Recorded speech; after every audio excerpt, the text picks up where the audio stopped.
Bonjour à tous, nous sommes très heureux de vous retrouver pour notre culte du dimanche matin. Bienvenue à vous sur le Facebook du pasteur Valérie Brossier. Nous allons sans plus tarder commencer à louer notre Dieu. Installez-vous, soyez bénis à travers ces chants de joie, de louange et d'adoration.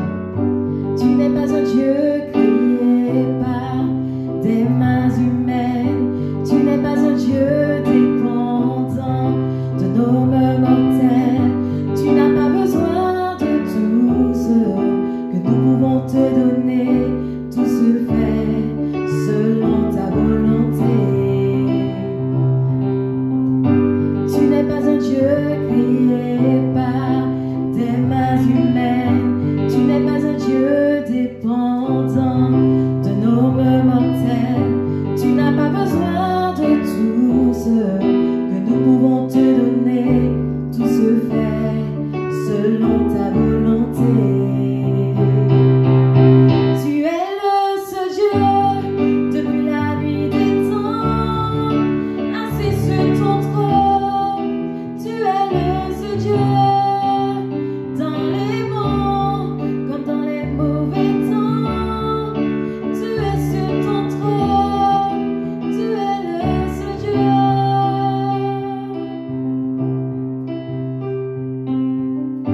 Tu es le seul Dieu qu'aucune puissance ne peut combattre. Tu es le seul Dieu dont le nom ne cessera d'être loué. Tu es le seul Dieu digne de gloire et nous t'apportons nos louanges. Tu es Dieu, personne ne peut le nier. Tu es le seul Dieu depuis la nuit des temps, assis sur ton trône. Tu es le seul Dieu dans les bons comme dans les mauvais temps. Tu es sur ton trône, tu es le seul Dieu. Tu es le seul Dieu depuis la nuit des temps, assis sur ton trône. Tu es le seul Dieu dans les bons comme dans les mauvais temps. Tu es sur ton trône, tu es le seul Dieu. Tu es immuable, inébranlable, incomparable, car tu es Dieu. Tu es immuable, inébranlable, incomparable, car tu es Dieu. Tu es immuable, inébranlable, incomparable, car tu es Dieu. Tu es immuable, inébranlable, incomparable, car tu es Dieu. Tu es le seul Dieu depuis la nuit des temps, assis sur ton trône. Tu es le seul Dieu dans les bons comme dans les mauvais temps. Tu es sur ton trône, tu es le seul Dieu.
Qui tu es.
Soyez bienvenus ce matin à ce culte en direct.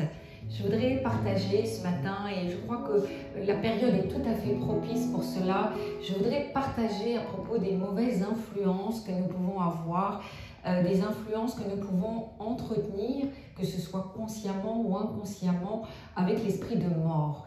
Et le thème, je crois, de ma prédication, ce sera « Cultivons la vie ». C'est vraiment un encouragement, c'est une exhortation ce matin que le Seigneur nous adresse plus que jamais, nous avons besoin dans ces temps difficiles, ces temps sous fond de coronavirus, ces temps où peut-être nous serons reconfinés ou peut-être il y aura d'autres virus, nous avons besoin d'entretenir vraiment la vie et de cultiver la vie en nous.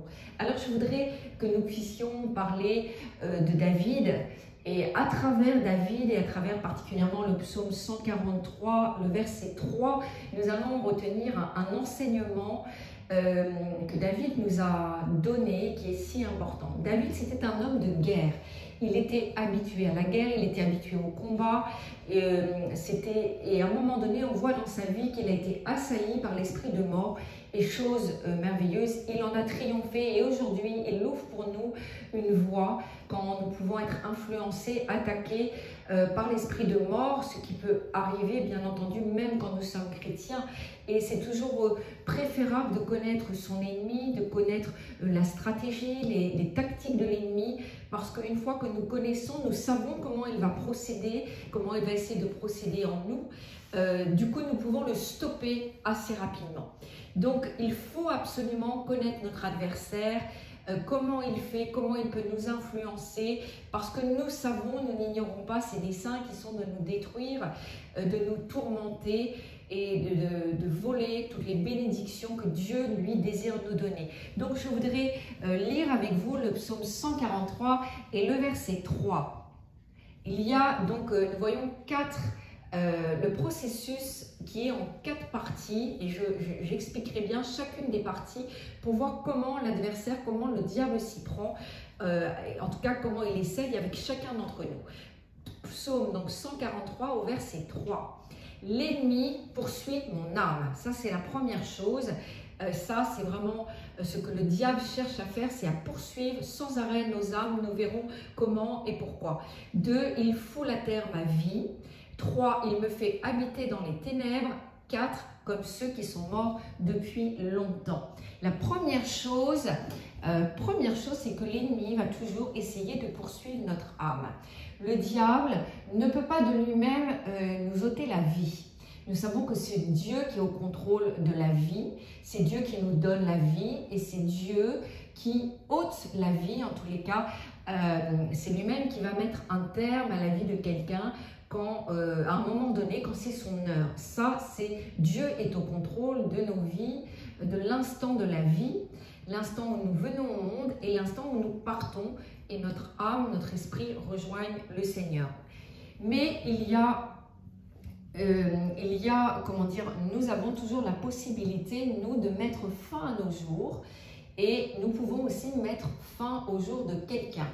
Alors, je voudrais un petit peu parler, le suicide, c'est quelque chose de grave, mais il faut réaliser que Dieu nous laisse entièrement libres. C'est ça l'amour inconditionnel de Dieu, c'est qu'il nous a créés avec le libre arbitre. Je voudrais lire avec vous Deutéronome chapitre 30, verset 19. « J'en prends aujourd'hui à témoin contre vous le ciel et la terre. J'ai mis devant toi la vie et la mort, la bénédiction et la malédiction. Choisis la vie afin que tu vives, toi et ta postérité. » C'est quelque chose de très fort que j'aime à dire et à répéter parce que Dieu a mis des choses devant nous. Il a mis la vie et la mort et il a mis parallèlement la bénédiction et la malédiction. Et il dit toujours, bien sûr, je préfère que mes enfants choisissent la vie, mais il y a cette possibilité, parce que s'ils choisissent la vie, et nous faisons des tas de choix dans une journée, il y a des choix qui sont décisifs. Par exemple, le choix d'attenter à ses jours est un choix bien sûr extrême et décisif, très grave, de conséquences bien sûr, mais il y a une multitude de petits choix qui vont quand même nous impacter et amener la vie en nous ou un processus de mort.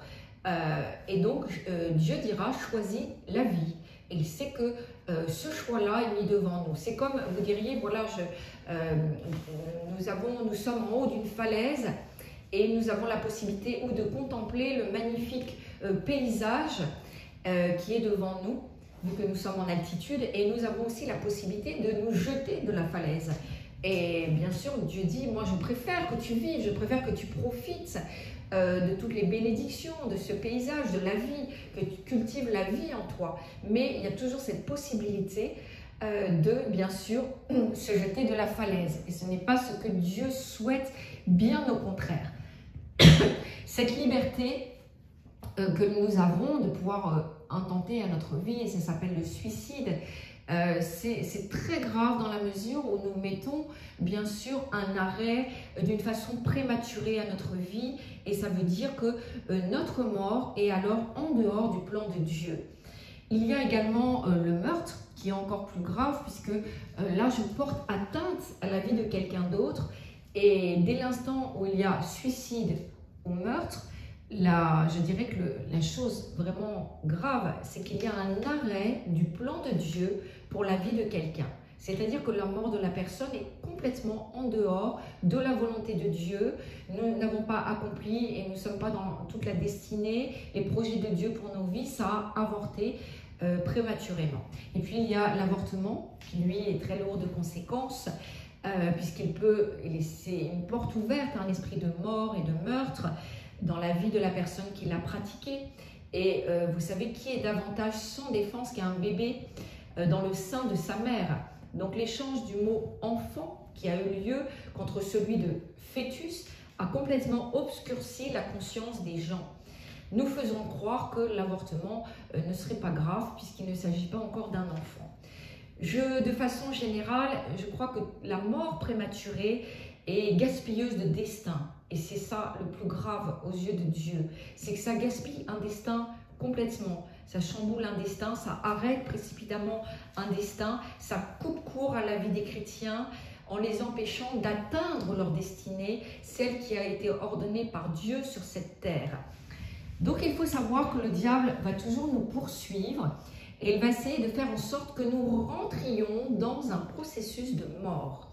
Il faut en avoir conscience, parce que si nous en avons confiance, il y a des choix que nous ferons les meilleurs choix en tout cas, et nous allons fuir le plus possible toute influence de l'esprit de mort. Donc, quand David dit « il poursuit mon âme », comment? La première chose, c'est par des pensées. Donc, il va essayer d'infiltrer votre âme par des pensées. Et d'ailleurs, on dit que la pensée de l'homme, c'est le champ de bataille de l'ennemi. Et il va essayer de s'infiltrer, de faire croire que ce sont vos pensées, que ce sont voir les pensées de Dieu. Donc, le diable fait toujours, essaye de faire croire qu'il n'existe pas. Mais bien sûr que nous avons aussi, parmi toutes nos pensées, des pensées qui peuvent être influencées par des esprits de mort. Donc, ça va amener des pensées spécifiques avec des lourdeurs, une tristesse, du découragement et de la dépression, si on continue, des pensées de mort, des pensées suicidaires qui vont investir mon âme et qui vont consumer une quantité, je dirais, colossale de mon temps, puisque je vais dépenser aussi beaucoup, et d'énergie, puisque je vais devoir dépenser beaucoup d'énergie pour lutter contre ces pensées. La moindre chose va m'être difficile. C'est comme si mon énergie est un peu neutralisée, ce qui pour quelqu'un ne demande pas beaucoup d'énergie, comme les choses simples, de se laver, de s'habiller, de s'acheter à manger. Pour quelqu'un qui a des pensées, qui est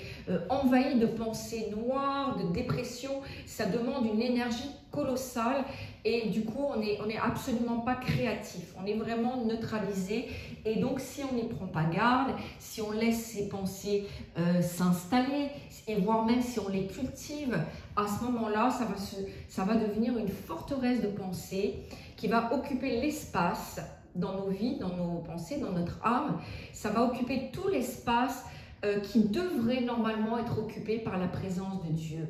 C'est-à-dire que même adorer Dieu, prier, lire la Bible sera vraiment rendu extrêmement difficile. On n'a plus l'énergie suffisante à un moment donné pour lutter contre ces pensées.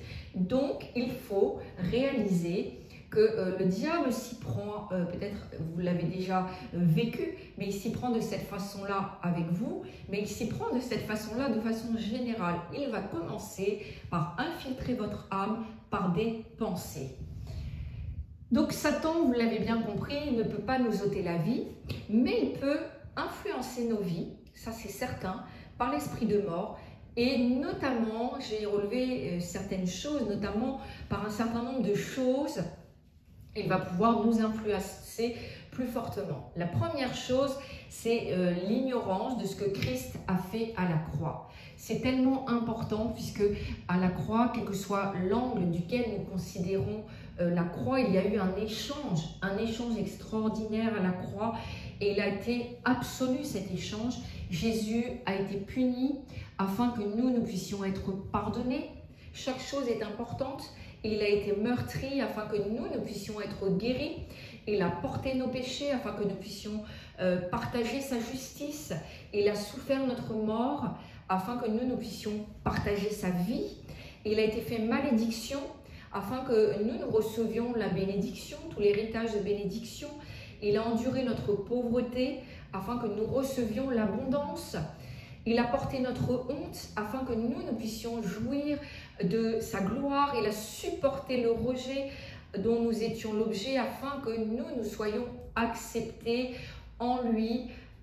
Il y a une acceptation parfaite. Et il a porté notre rébellion, mais il a également porté les mauvaises conséquences afin que nous puissions entrer, nous, dans toutes les bénédictions dues à sa parfaite obéissance. Il y a eu un échange à la croix. Et ça, c'est l'œuvre de la grâce. Cet échange, nous le recevons non par nos mérites, non par la force pensée, nous le recevons, je dirais, par aucun travail que nous pourrions faire d'œuvre, mais nous le recevons vraiment par la grâce. C'est un don gratuit et nous n'avons rien à revendiquer, nous ne le méritons pas. Nous le recevons uniquement par la foi. C'est un héritage puissant, c'est un héritage qui est grandiose.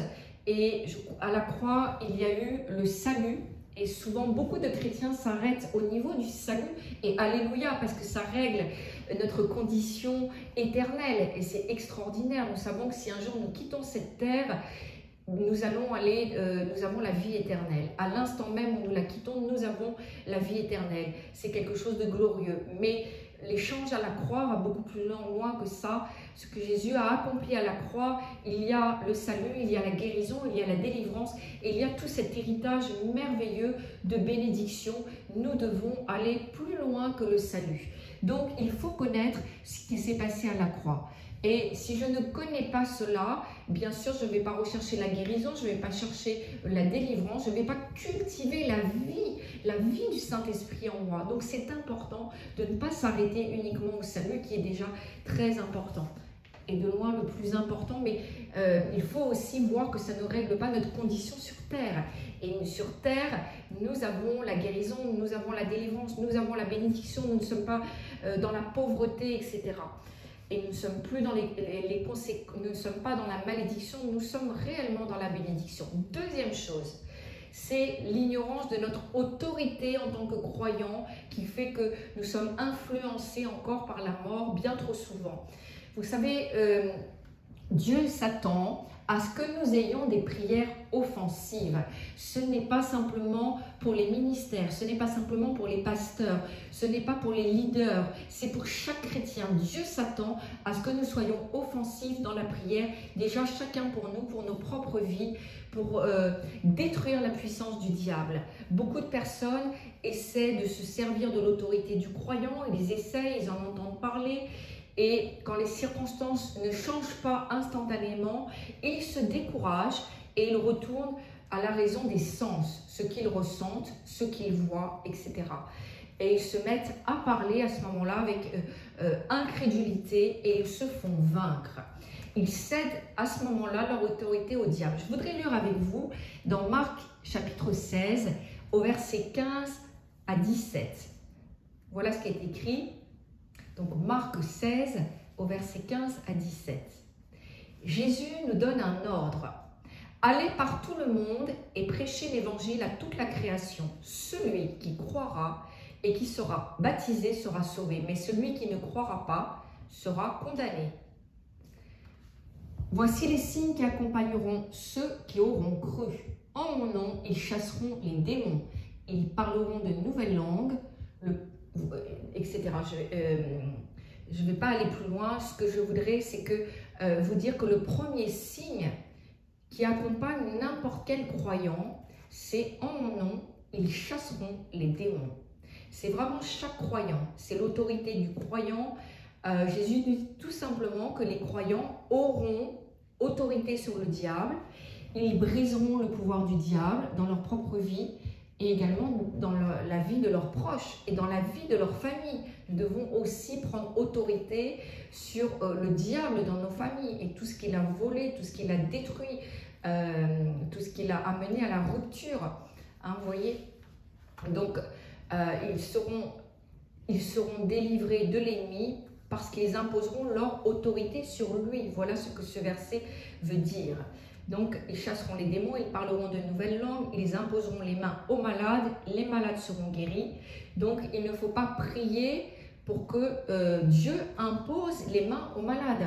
Vous voyez, c'est aussi une chose qui n'est pas juste. C'est à nous de le faire. Dieu s'attend à ce que nous-mêmes, nous puissions imposer les mains, prier et que les malades soient guéris. Nous exerçons et nous devons exercer l'autorité sur le diable. Et dans Jacques chapitre 4 au verset 7, Jacques chapitre 4 verset 7, il est dit « Résistez au diable, il fuira loin de vous ». Donc Jacques ne dit pas non plus de prier Dieu pour qu'il résiste au diable pour vous. Ce n'est pas ce qu'il est dit. Il est dit que vous devez lui résister. Vous avez la force, le Saint-Esprit vous donnera la force de résister, vous avez l'autorité de résister, on a l'autorité de résister à des pensées de mort, de dépression, et elles doivent quitter notre esprit, nos pensées, elles sont obligées, nous ne devons pas leur laisser le choix. Il y a effectivement une autorité en tant que chrétien, nous devons en prendre plus que jamais conscience. On ne doit pas dire je prie, et si Dieu veut me guérir, il va me guérir. Nous devons prendre autorité contre la maladie, contre les esprits de maladie.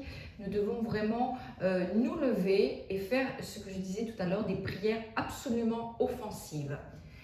Donc, la parole ne dit pas que le diable fuira loin de Jésus, mais il fuira loin de nous.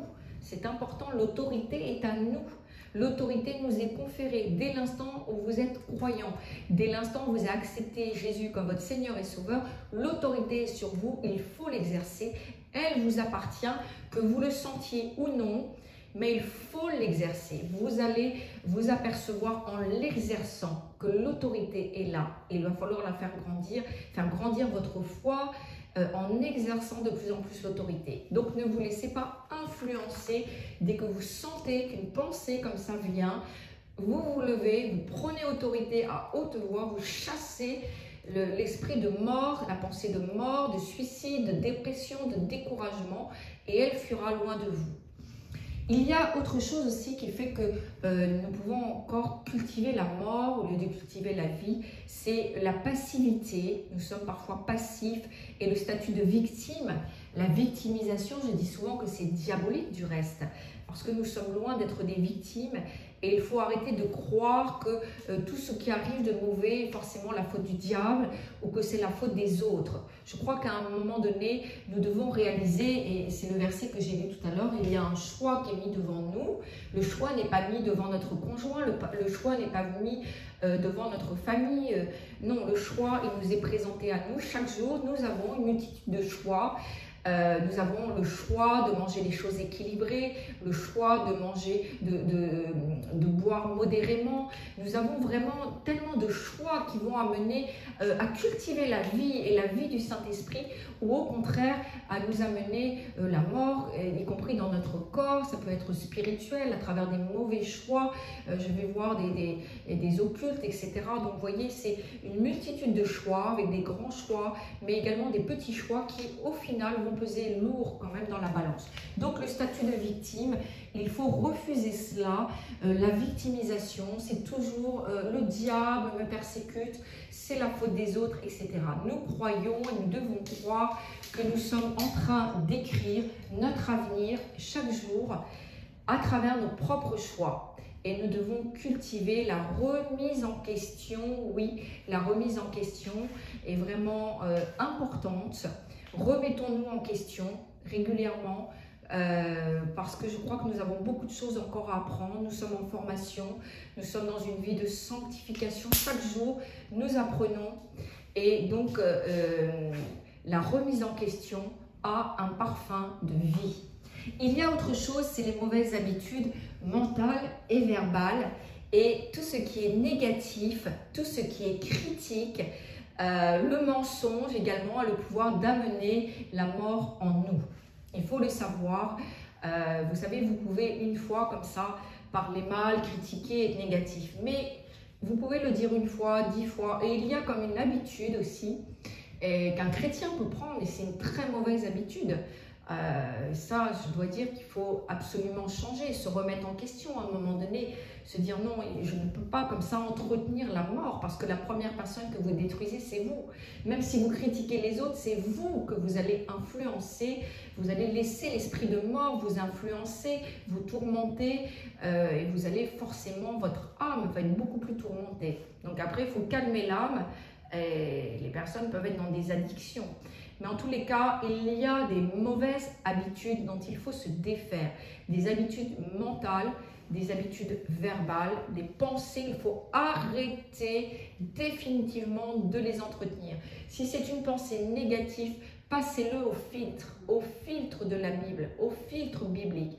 Si c'est critique et que vous avez pris l'habitude, le pli de le faire, c'est pareil, remettez-vous en question et dites non, je ne veux plus aller dans ces travers parce que c'est quand même une porte ouverte pour des influences de mort, des influences négatives et je me fais du mal déjà à moi-même et bien sûr aux autres, mais c'est à vous surtout que vous allez faire du mal. Et il y a des gens, ils sont tellement, des chrétiens, pris des mauvaises habitudes verbales qu'ils peuvent se dire même je n'ai plus rien, je ne désire plus rien de la vie ne peut plus rien m'apporter, j'attends la mort. Voilà, je veux que même le Seigneur vienne me rechercher maintenant parce que je ne sers plus à rien, etc. Vous voyez, je crois que ce n'est pas juste et que si Dieu nous laisse sur cette terre, c'est que notre destinée n'est pas encore accomplie. Et nous avons toujours, tant que nous sommes en vie, la possibilité de servir Dieu et ça pour des récompenses au ciel.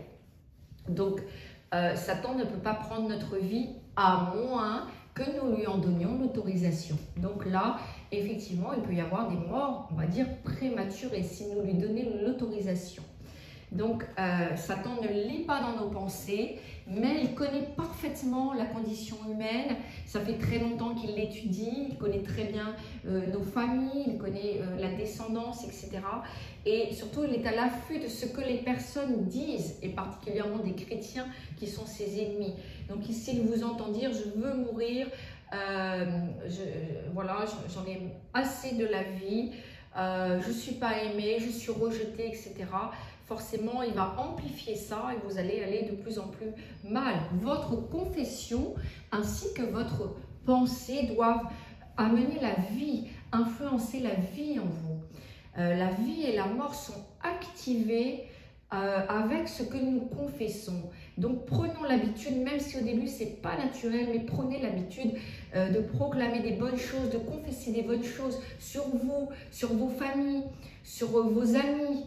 Les gens qui vous entourent et vous allez voir qu'après ça va devenir naturel et vous allez sentir que vous vous portez mieux, vous allez sentir que vraiment la vie a été activée en vous parce que les paroles sont très importantes.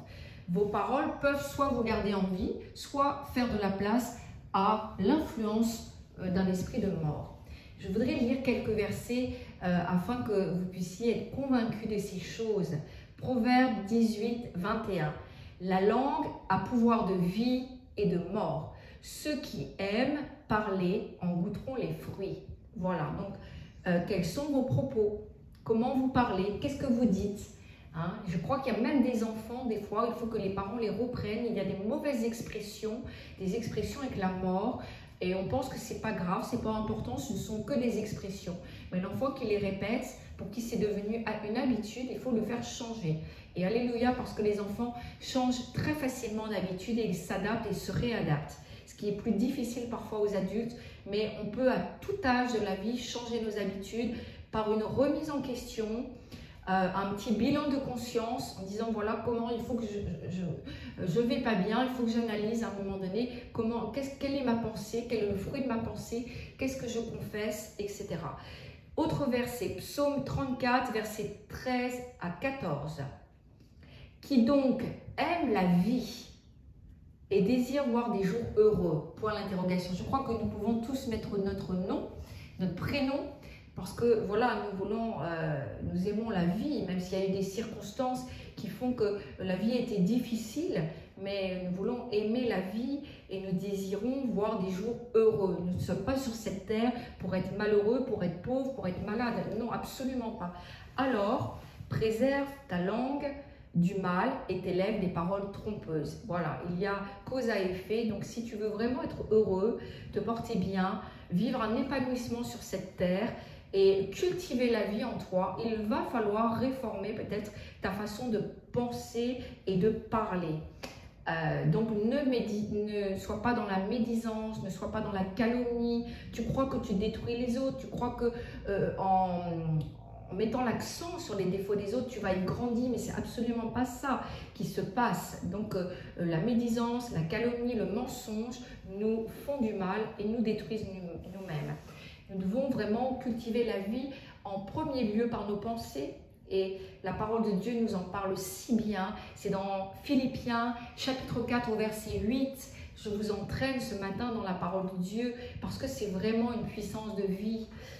Que tout ce qui est vrai, tout ce qui est honorable, tout ce qui est juste, tout ce qui est pur, tout ce qui est aimable, tout ce qui mérite l'approbation, ce qui est vertueux et digne de louange soit l'objet de vos pensées. Donc je crois que nous avons tous à prendre, évidemment la barre est haute, mais je crois que si nous réformons des choses, notre façon de voir les autres, au lieu de voir les défauts que nous voyons en premier, les qualités, de voir la valeur qu'ont les autres, au lieu de voir systématiquement ce qu'ils ne font pas de bien, de voir les choses de bien qu'ils font et le potentiel qui est là en eux, je crois que nous pouvons arriver en demandant l'aide du Saint-Esprit à changer, modifier notre façon de penser, donc et cultiver ce qui est vertueux, digne de louange, que ce soit réellement l'objet de nos pensées, afin que notre âme aussi soit transformée de la bonne manière. Il y a encore autre chose qui va amener donc la mort et nous influencer, par lequel le diable va pouvoir nous influencer, c'est les péchés non confessés et le refus de pardonner. Bien sûr, il y a des gens qui refusent de pardonner et ils ressassent sans arrêt des choses qui datent de leur enfance, de leur passé, même lointain, et ils se sont arrêtés là. C'est comme s'il y a une impossibilité à pardonner. Des fois, ce ne sont pas même des choses graves, mais voilà, on bute, on ne veut pas pardonner, et bien sûr, ça ouvre la porte à l'influence de la mort. Donc, Jacques, chapitre 5, verset 16, nous dit « Confessez donc vos péchés les uns aux autres, et priez les uns pour les autres, afin que vous soyez guéris. » Si vous voulez la vie dans vos corps, la guérison dans vos corps, c'est un chemin par lequel Jacques nous invite, donc de confesser nos péchés les uns aux autres et de prier les uns pour les autres, afin que nous soyons guéris, parce qu'il n'y a pas que nos corps, nos âmes, nos esprits, bien sûr. Alléluia. De façon générale, plus on va s'éloigner de la vie, et plus la mort va pouvoir pénétrer en nous et nous neutraliser. Car là où il y a la vie, la mort ne peut pas s'installer, ou va s'installer beaucoup plus difficilement. Donc si nous prenons des bonnes habitudes de cultiver la vie, la mort ne pourra pas, la mort ne tiendra pas, elle fuira devant la vie. Et si je suis donc ce que David nous disait, deuxième chose, il foule à terre ma vie. Donc le diable cherche à fouler à terre ma vie.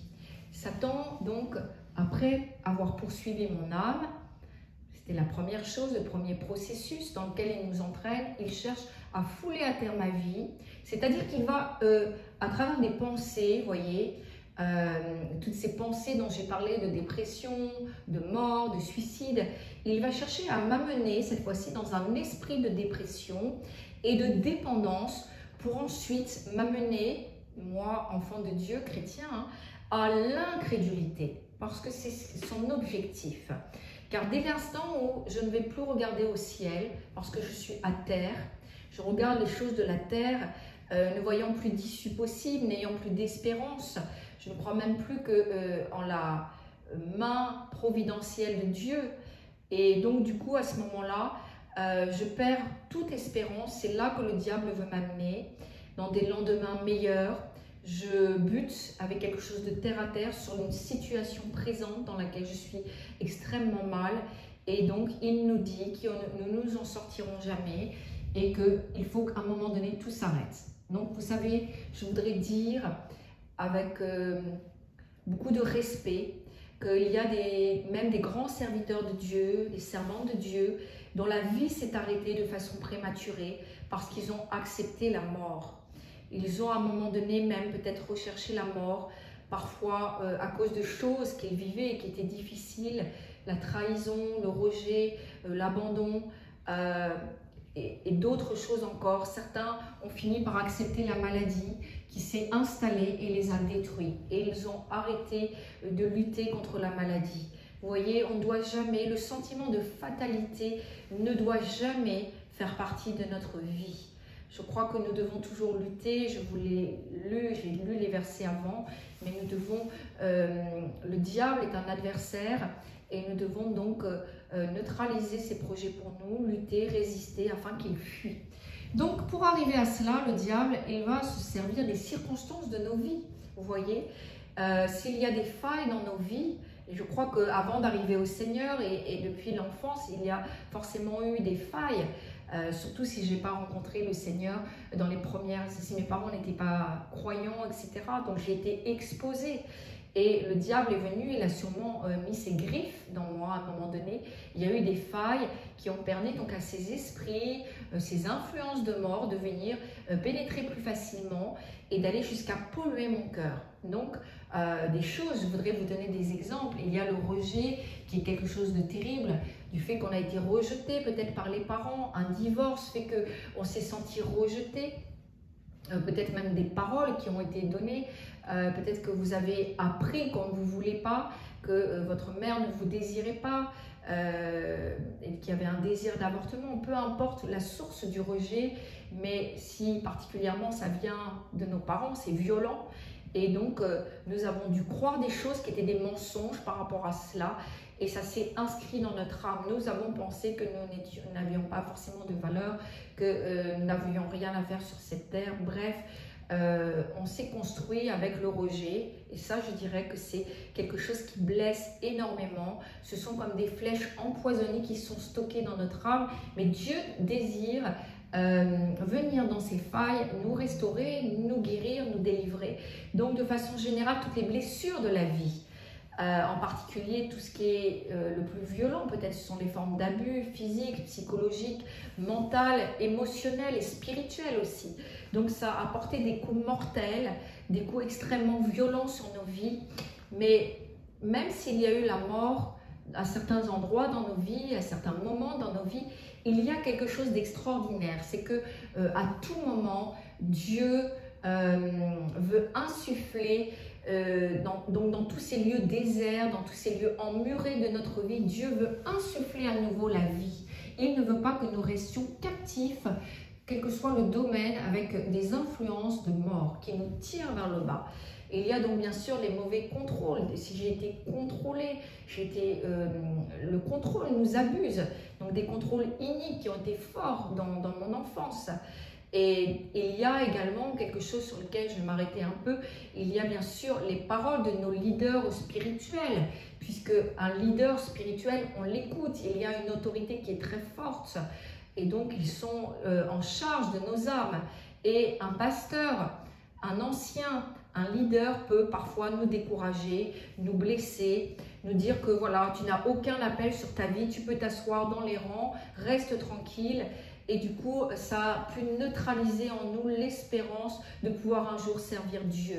Et ça a tué, je dirais, ce désir, ce rêve que nous avions de pouvoir servir Dieu un jour. Et donc du coup, je me suis dit, je vais rester dans les rangs, puisque ce leader, ce pasteur m'a dit qu'il n'y avait pas de projet de Dieu sur ma vie, que je ne pouvais pas servir Dieu, quelle que soit la raison, parce que c'est vrai que des fois on a besoin aussi de sanctifier nos vies pour rentrer dans le service, et comme on est dans le service, on sanctifie nos vies. Mais en tous les cas, si quelqu'un a tué vos rêves, si vous vouliez entreprendre pour Dieu et qu'on a brisé en vous ce désir d'entreprendre, sachez que déjà c'est que la mort s'est installée aussi là. Et parce que Dieu dit dans sa parole que l'Esprit Saint, c'est le mouvement et l'être. Je crois que quand nous cultivons la vie, et là il s'agit de la vie spirituelle, la vie du Saint-Esprit, nous avons toujours ce désir d'entreprendre. Nous avons envie des projets, des rêves, et même si, bien surtout, nos rêves ne verront pas forcément un aboutissement, mais nous avons toujours en nous cette soif d'entreprendre et de réaliser des projets. Donc, je crois que Dieu nous veut, non dans l'activisme, c'est quelque chose de mauvais, mais Dieu nous veut vraiment dans l'activité parce que c'est sain. Ça veut dire que l'esprit de vie est entretenu en nous et cultivé. Troisième chose que fait Satan, donc après avoir poursuivi mon âme, après donc m'avoir, je dirais, mis dans le foulé à terre ma vie, et c'est là dans ce désert où je peux me trouver dans la dépression, etc., où il y a une extrême solitude. Son projet, si je ne prends pas garde, c'est de me faire habiter cette fois-ci dans les ténèbres. Donc c'est-à-dire qu'une fois que l'ennemi m'a bien attrapé, il m'a bien retenu dans ses filets, il essaie de me faire vivre au quotidien dans les ténèbres. C'est-à-dire c'est un endroit où il n'y a plus de lumière. Dieu est lumière, c'est ce que nous dit la parole de Dieu. Le diable, c'est les ténèbres. Mais dans cet endroit de dépression, de solitude, c'est un endroit où je peux expérimenter déjà l'enfer sur cette terre. C'est un endroit, parce que l'enfer, c'est un endroit où il n'y a pas la paix, il n'y a pas la joie, il n'y a pas Dieu, il n'y a pas l'amour de Dieu. Donc, il y a une absence de Dieu, finalement, l'enfer. Et dans cet enfer sur terre, peut-être cet enfer psychologique dans lequel il désire me rendre captif, il n'y a pas la présence de Dieu et il n'y a ni lumière, ni paix, ni joie. Donc, quand il a son objectif, c'est de neutraliser toute forme de vie en moi et que la mort puisse nous envahir, la mort aussi spirituelle, bien sûr, et enfin la mort physique. Si nous n'avons plus de joie, nous n'avons plus de force. Il faut cultiver la vie et la joie en nous afin de maintenir également nos forces. Donc, tout ce que j'ai dit, bien sûr, ça peut être spirituel, la vie du Saint-Esprit, la communion avec le Saint-Esprit. C'est quand il n'y a plus la vie de l'Esprit, la vie de Dieu en nous, il y a une mort spirituelle. Et le dernier volet, donc, ce sera mon quatrième point. Donc, après, il fout la terre ma vie, il me fait habiter dans les ténèbres, comme ceux qui sont morts depuis longtemps. Donc, ça veut dire que si je ne prends pas garde au processus dans lequel le diable voudrait m'entraîner, c'est son processus d'attaque, nous le connaissons maintenant, alors je vais mourir comme ceux qui, avant moi, étaient dans l'ignorance et n'ont pas compris et n'ont pas réagi et ne se sont pas, je dirais, n'ont pas été offensifs par rapport au projet du diable. Donc, comment se libérer de tout cela? Il y a deux choses. Tout d'abord, je dirais de façon générale, plus vous allez cultiver la vie en vous, autour de vous, plus l'esprit de mort moins l'esprit de mort va pouvoir s'installer. Donc ça veut dire concrètement que si vous êtes dans une église morte, si vous êtes par exemple dans une église où vous ne recevez rien, comment vous le ressentez? C'est-à-dire que vous sortez de l'église, vous n'avez même pas l'impression que la parole vous a nourri spirituellement. Vous n'avez pas l'impression que votre foi est passée à un autre niveau. Vous n'avez pas, ça ne vous donne pas le désir de connaître plus Dieu, de lire plus la Bible, d'être dans l'adoration. Vous voyez, ça n'a pas enclenché cela. Ça ne vous a pas amené une connaissance, une saine connaissance de qui est Dieu, de comment vivre en tant que chrétien. chrétien, etc. Donc si les messages sont des vaines redites, si les messages, vous sentez que ce sont des messages théologiques mais qui sont morts, il n'y a pas la vie, ça ne produit rien en vous, ça ne vous mobilise pas dans une activité saine pour Dieu, pour le service pour Dieu, alors, et si ça ne vous donne aucun enthousiasme, clairement, si ça ne vous pousse pas dans des projets, alors à ce moment-là, il faut partir. Des fois, il faut partir. Il faut quitter certains lieux, certaines églises qui elles-mêmes ne cultivent pas la vie, et particulièrement la vie du Saint-Esprit. Donc il y a des églises où on sent tellement la mort, et je ne veux pas citer d'église aujourd'hui, que chacun voit pour soi, mais il y a des églises où il y a tellement la mort que les gens qui sont là se sentent dans une telle léthargie qu'il faut absolument quitter ces lieux de mort, parce que la mort spirituelle est déjà peut-être là, et s'en suivra peut-être une mort physique. Donc peut-être sans le savoir, mais à travers ce que je partage aujourd'hui, peut-être vous êtes déjà prisonnier quelque part dans la mort, dans une forme de mort. La vie, autre principe, c'est que la vie se communique par la vie. C'est-à-dire que le principe, c'est que Dieu a soufflé sur l'homme. Il a soufflé, c'est-à-dire qu'il a injecté sa parole dans l'homme. L'homme était une âme inanimée à la base, sans vie, et l'âme donc est devenue vivante au moment où Dieu a insufflé, au moment où il a soufflé. Ça veut dire qu'il faut entendre la parole de Dieu, la parole de vie. Il faut vraiment entendre de bons messages. Il faut discuter avec des gens qui nous transmettent quelque chose de la vie, vous voyez, qui nous communiquent leur enthousiasme aussi. Parce que la vie va s'entretenir aussi par la parole. Cela me fait dire qu'il faut vraiment faire très attention dans cette fin des temps aux enseignements qu'on écoute. Attention à la doctrine que vous écoutez à travers des enseignants, des prédicateurs. C'est très important parce que vous pouvez être influencé par la mort plus que jamais, parce qu'il y a énormément d'enseignants, de prédicateurs, même de faux prophètes. Faites attention, ils ne vous amèneront pas la vie. Et peut-être c'est une illusion, ils vont prophétiser des choses que vous avez envie d'entendre, qui peut-être sont des mensonges d'ailleurs, mais que vous avez envie d'entendre. Mais il y a dans cette fin des temps une séduction. La Bible nous dit qu'il faudra faire attention parce que nous pourrons être séduits, être trompés, et notamment par tous ces faux enseignements. Donc la vie s'entretient par la parole, mais la parole vivante, la parole de la doctrine juste. Ensuite, il faut bien sûr chasser les esprits de mort. Cultiver la vie, bien sûr, mais chasser les esprits de mort, ça voudra dire qu'il faut absolument pouvoir livrer un combat spirituel. Il faut prier, il faut renoncer à l'esprit de mort. Peut-être vous avez même subi des influences. Peut-être vous avez été dans des églises où on priait les morts, on priait des saints, mais c'était des morts, donc des saints pour la protection, pour toute chose. Donc ça a forcément aussi amené une chape, un poids, une charge de déprime, de lourdeur plutôt. Et quand vous voulez lire la Bible, vous voulez prier, vous sentez que c'est difficile.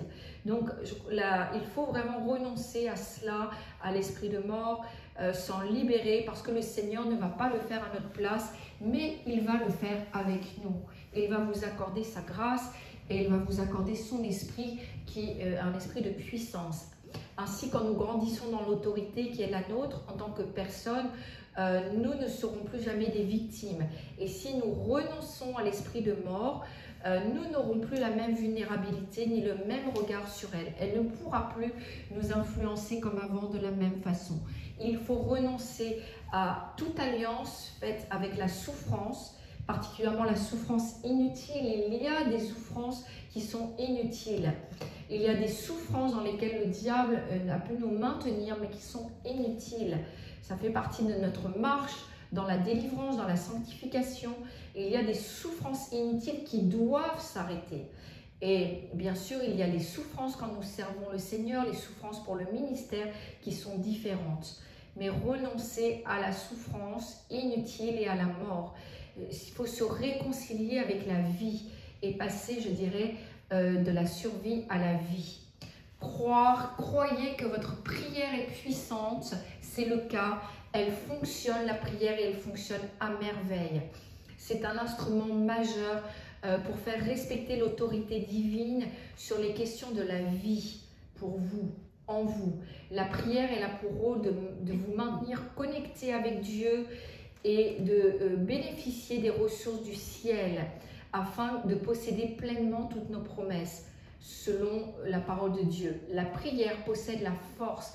Elle possède aussi la capacité d'ouvrir les cieux, même si les cieux sont fermés, et de changer positivement les situations défavorables. Je veux vraiment vous encourager ce matin. Priez, ayez des prières offensives. Cependant, c'est vrai qu'aucune prière ne pourrait prier par elle-même. Il y a les prières que nous pouvons faire à voix basse dans nos pensées, et il y a les prières que nous pouvons formuler, confesser. Mais la prière offensive, il est bien que vous puissiez ouvrir la bouche et déclarer ce que Dieu vous autorise à décréter et à annoncer. Dieu a des projets et des plans de bonheur pour nous, pour tous les hommes, pour ses enfants, mais le diable a préparé des pièges pour chaque humain. Nous devons le réaliser à travers ce que je vous dis aussi ce matin, dans le but de nous nuire, de nous détruire, de nous voler, de nous égorger, de mettre fin prématurément à nos vies s'il le pouvait. Donc les programmes de l'ennemi peuvent être inversés à travers une arme efficace qui est la prière, l'arme de la prière. Donc nous devons réellement prendre cela au sérieux, nous lever et détruire les destinées que le diable avait pour nous, pour nos vies, et en particulier nous qui sommes enfants de Dieu. Donc nous pouvons utiliser des prières prophétiques sur nos vies, qui sont basées sur la vérité de la parole de Dieu.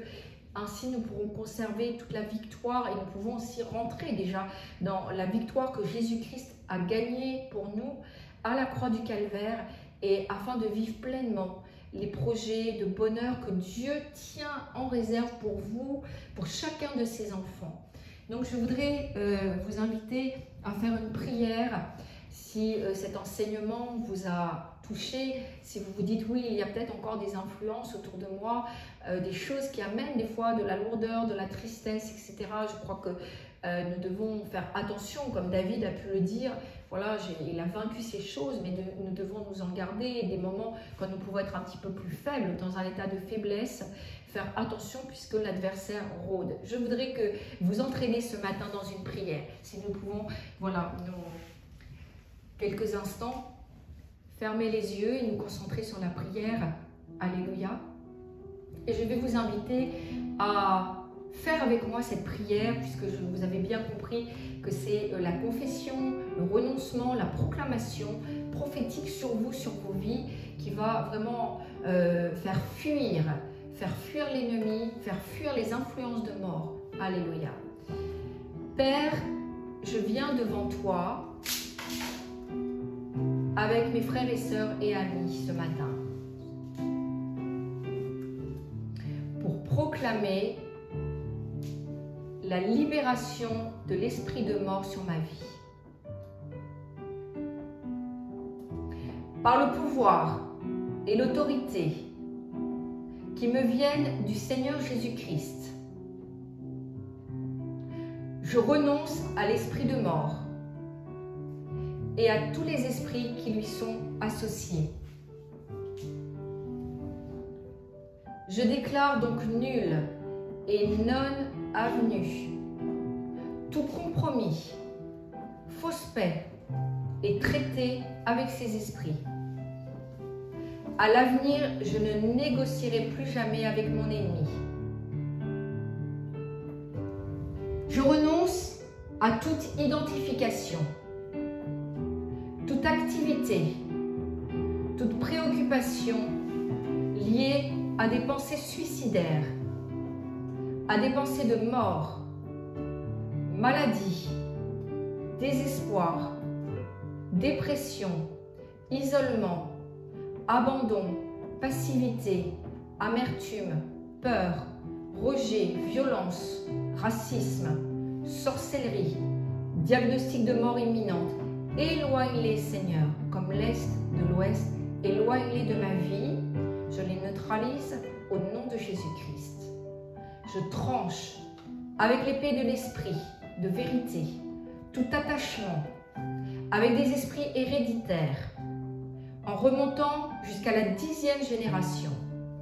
Et je place la croix de Jésus-Christ entre moi et chacun d'eux. Je prends la décision ce matin de pardonner à ceux qui m'ont intentionnellement ou involontairement blessé et qui ont permis ainsi à la mort de gagner en influence. Et je te demande de me révéler en toute occasion celles et ceux à qui je dois pardonner. Continue, Seigneur, à me révéler les autres influences destructrices cachées en moi et dans mon entourage pour que je puisse les apporter à ta croix, pour qu'elles y soient clouées par ta force, par ton amour et par ta puissance, et revêtues de ton autorité. Je continuerai à confesser mon péché, à renoncer et à résister à l'esprit de mort. Je proclame que ton désir pour moi est que je connaisse la vie abondante. Au nom de Jésus-Christ, j'annule toutes les écritures de mort contre ma vie au nom de Jésus. Je révoque tout accord et toute alliance de mort prématurée sur ma vie au nom de Jésus-Christ.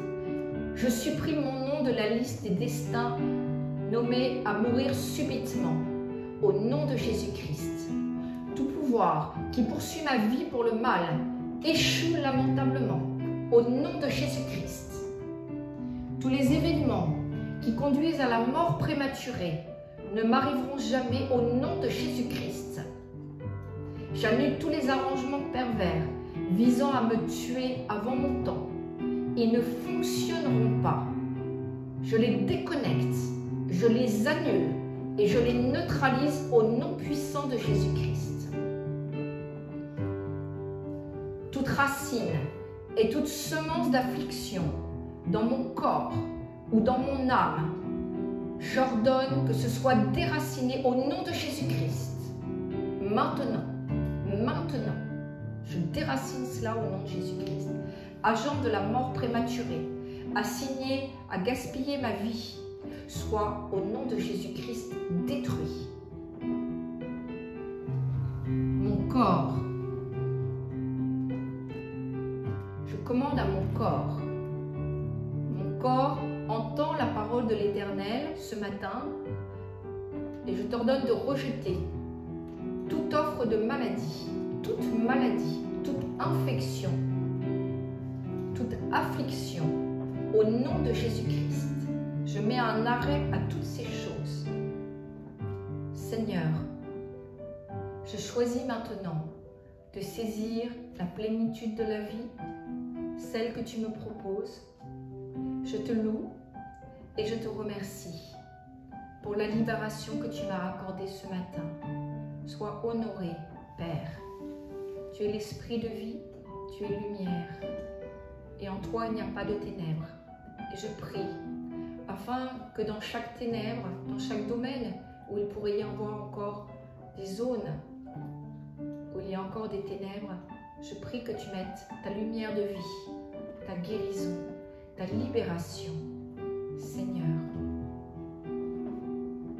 je t'autorise encore à me changer, à me transformer,